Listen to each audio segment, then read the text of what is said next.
Turn this down before they copyright me. Listen to some Cisco and some DMX, what they really want from me. So I'm pumped up, right? I'm pumped up, and let me take this off too. I'm really pumped up because of what I want to tell you. And this is like one of my first lives in regards to talking about Turo, right? A lot of people want to know if it's real. And I'm just going to say my experience. I'm not trying to cap or anything like that. I'm being straight up with you, no cap, right? To me, it works. When I start off, and I'm gonna go and tell you the whole story here while we got time. I got time. I got here early at the base. You might notice where I'm at right now. I am in Bahrain, right? I am in Bahrain, and a lot of people are, wait a minute. I thought Turo, you have to be with the car. That's what I want to talk to you about. I'm able to do this while I'm currently stationed in Bahrain. Yes, I'm currently in the Navy, right? But I also know one of the rules that I was taught by great leaders is that if you really want to make wealth, you gotta look at what these other entities and other people are doing. They're not putting all their money in one stop, meaning that they're not relying on one source of income, right? And I'm not talking about retirement. I'm not talking about your IRAs or your TPS or TSP or whatever. I'm not talking about all those things right there where you get when you get older, right? We're talking about now. We're talking about making sure that you can handle your debt, because that's the whole thing about this. What Turo has done to my income and what it could do for your income. So when I started off, I was not with Turo. I was with Avail Car Share. Avail Car Share headquarters is in Utah. And when I was with them, everything was okay, right? They basically took care of everything. You just gotta give them the key. You don't gotta worry about washing the car. You ain't gotta worry about doing any maintenance. You ain't gotta worry about gassing up the car, putting tracking devices. You were good. But there was a problem, a couple of problems with them. In December of 2022, I'm thinking everything was going to be well. I was about to buy another vehicle. My whole idea was to get a few vehicles on a platform and eventually just be like, walk away from the Navy if I want to, right? You know, that was the whole thing. And I got a phone call because I was calling them. They called me and said, oh, that's weird. Maybe I dialed before them. They said, hey, Mr. Brooks, we want you to come pick up your vehicles. I said, excuse me, what's going on? I'm about to buy a vehicle. I said, no, I do not recommend you buying a vehicle because we're shutting down the Avail site in Charlotte. So they shut it down. And when they shut it down, a lot of thoughts went through my head. I was here in Bahrain trying to figure out, okay, what I'm going to do, because I just bought these cars. And I didn't buy the story that, oh, we just found out. No, that's not how these big wigs work, because Avail's powered through Allstate, right? And I explained this to the people that I was with that were asking me questions about this, and this is why I want to do a live to explain, because y'all want to know the story.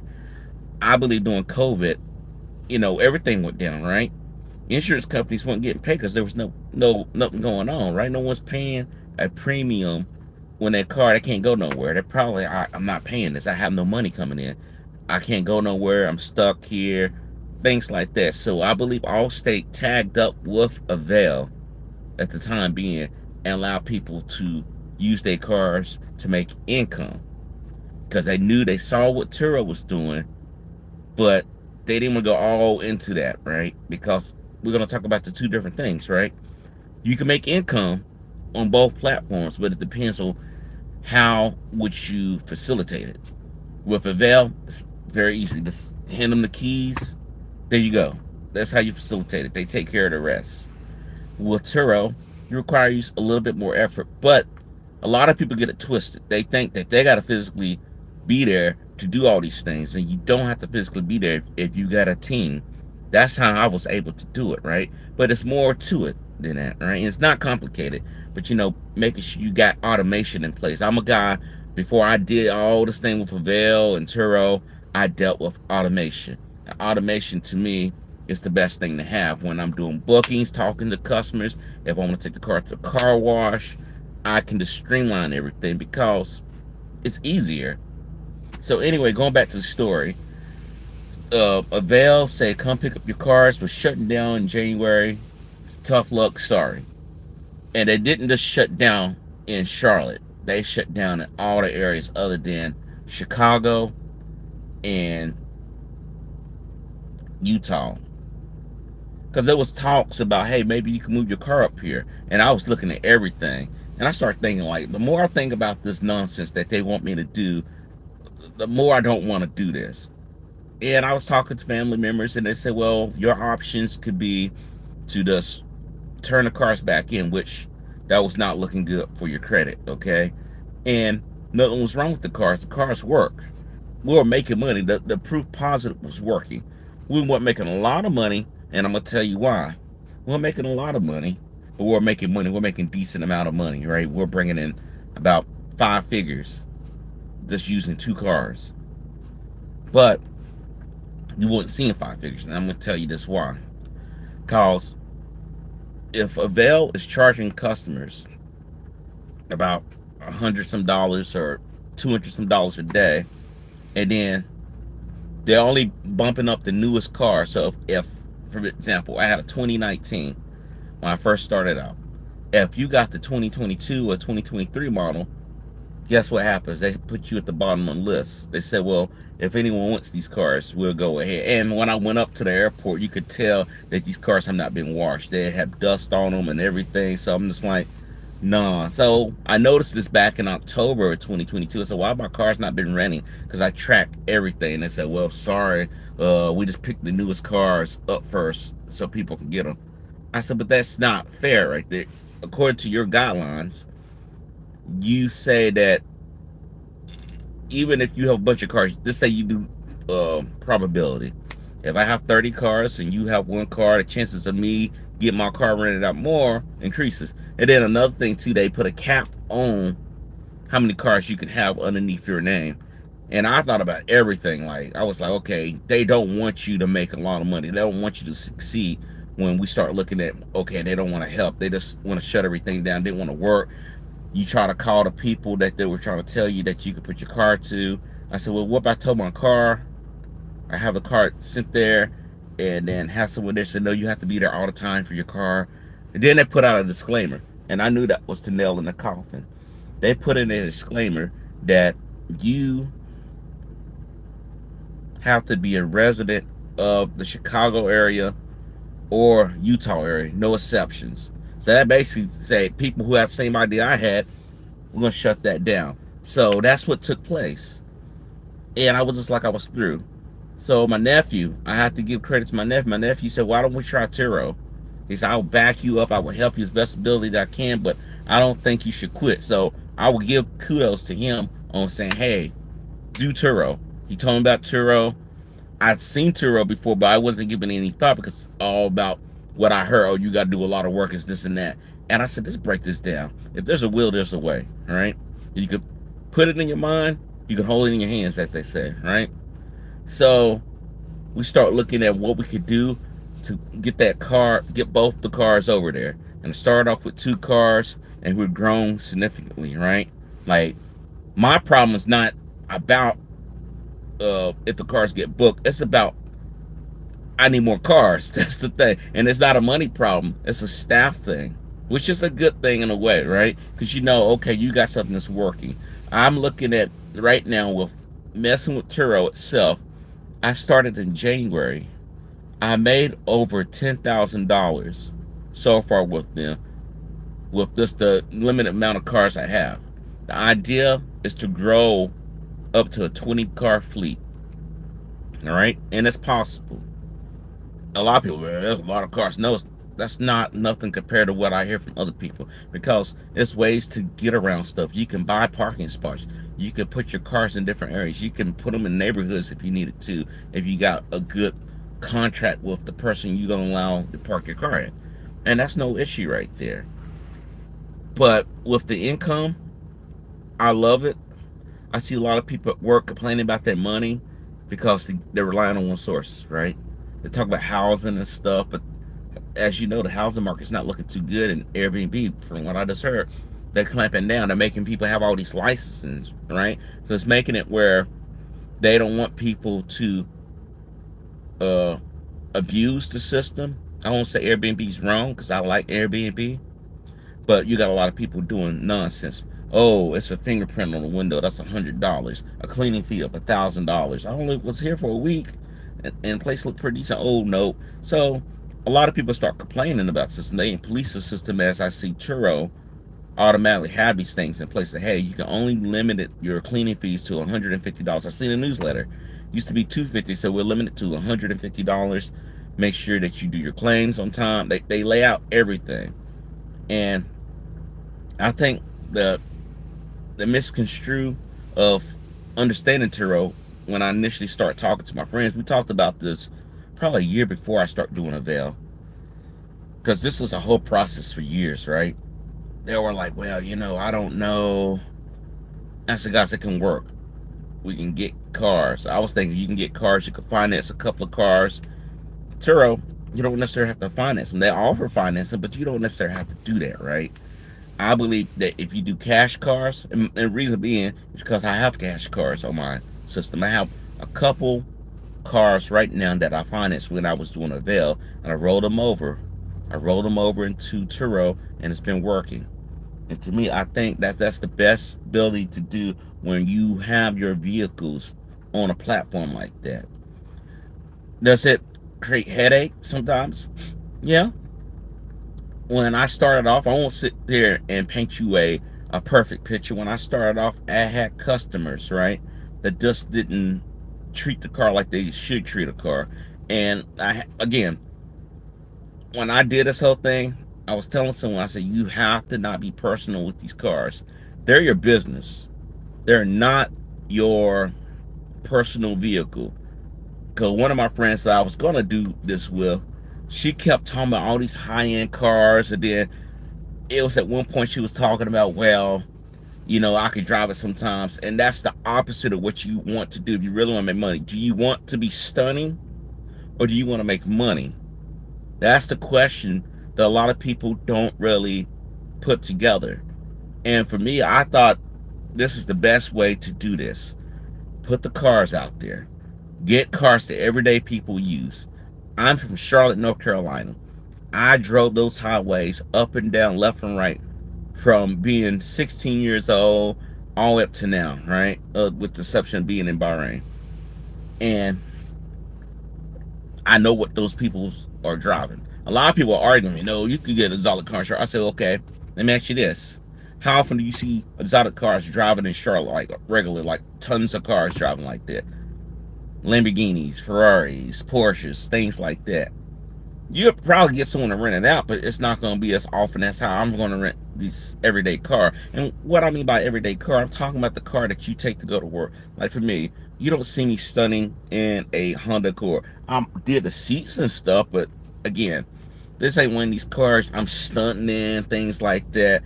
It's not even what I typically drive. I mean, the people who know me know what I drive. But the cars are good. They're reliable. That's what you got to look at. You want to look at vehicles that are going to be reliable. They're going to be good on gas.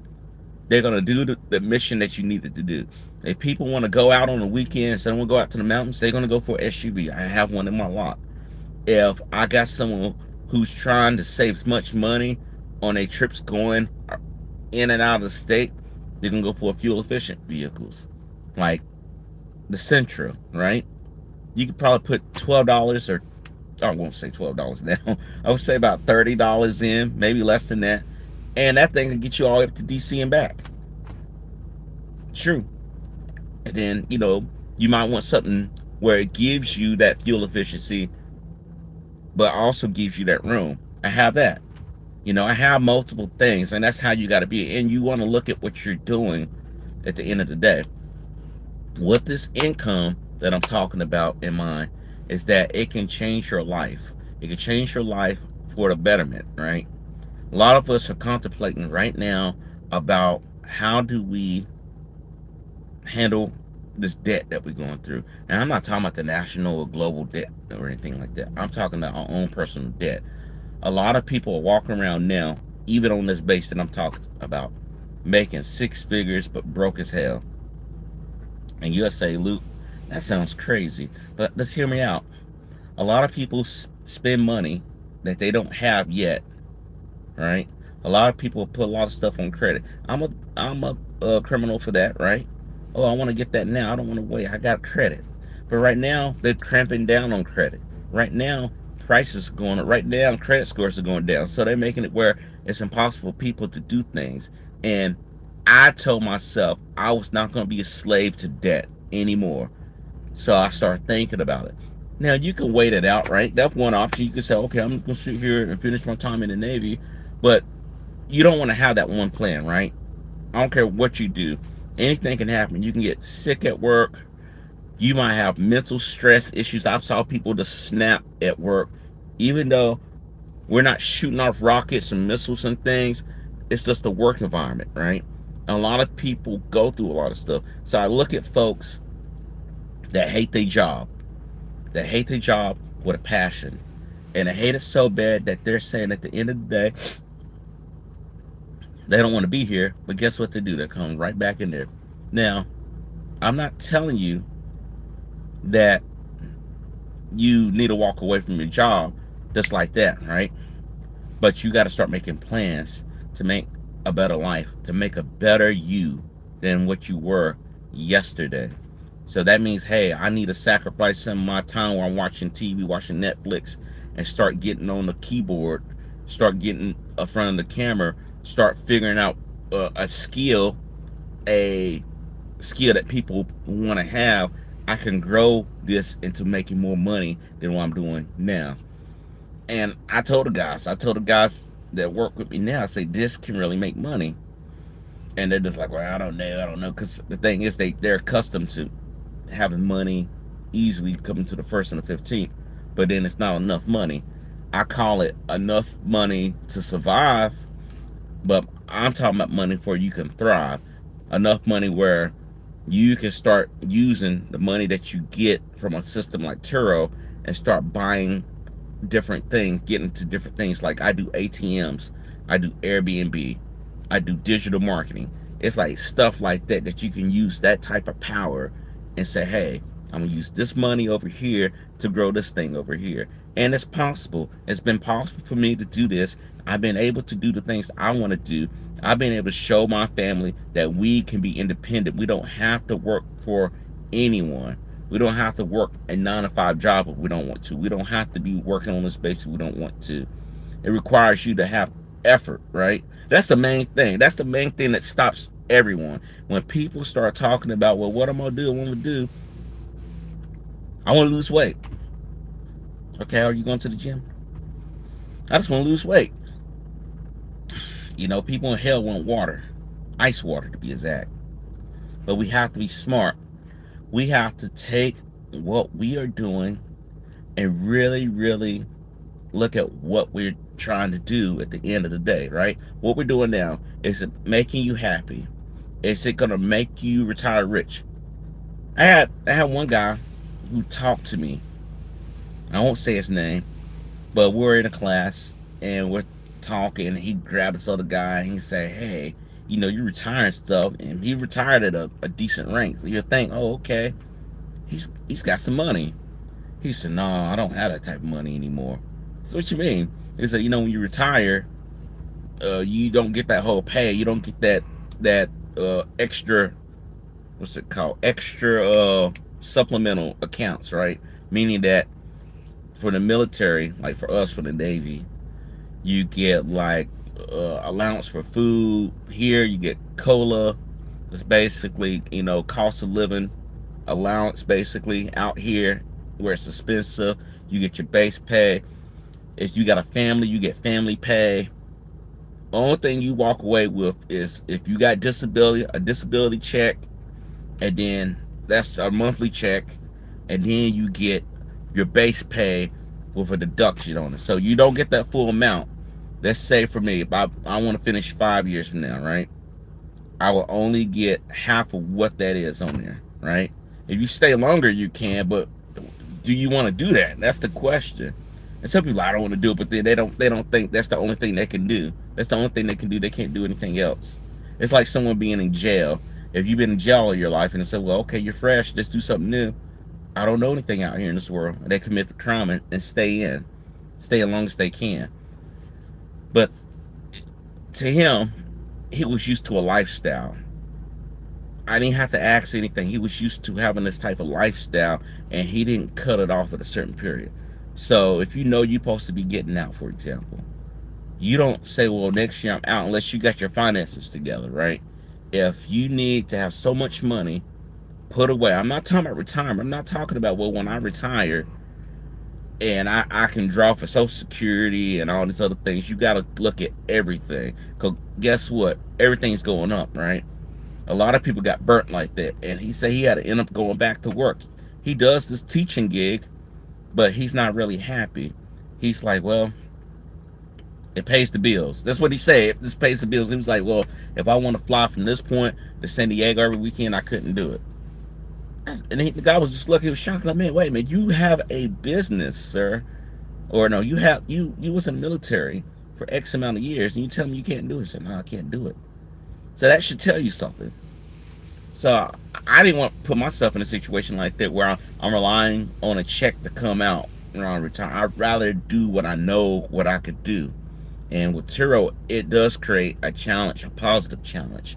It does give you the ability to grow, and they will work with you. So far, knock on wood, I don't have no wood around. So far, I've been a all-star host for almost 6 months now.